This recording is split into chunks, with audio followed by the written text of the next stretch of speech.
Paano nga ba natin mapapangalagaan ang ating kalikasan? Kaya, ito ang Mga do's and don'ts sa pangangalaga ng kalikasan.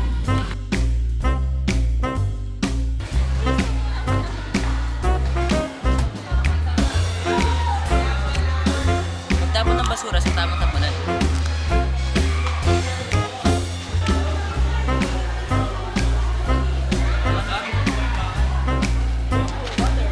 Reduce. Reuse.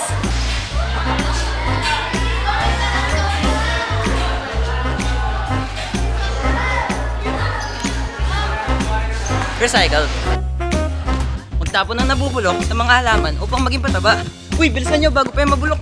Uy, may tapo. May pulis dito. Magtanim ng mga halaman. At huwag magshabu.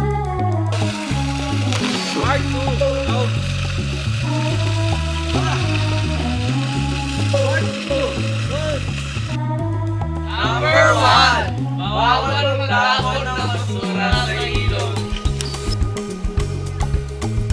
Number 2, pagsirain at pagtripan ng kalikasan. Hoy! Ano ginagawa mo?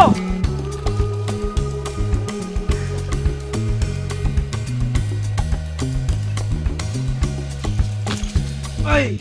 Ayan. Huwag labas tanganin yung mga tahanan ng mga hayop.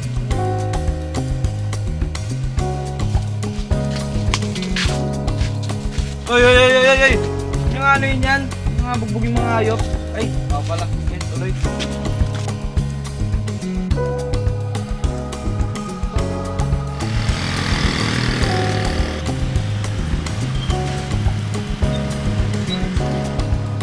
Akala mo maangas to. Problema rin yan sa kalikasan. Sabi nito,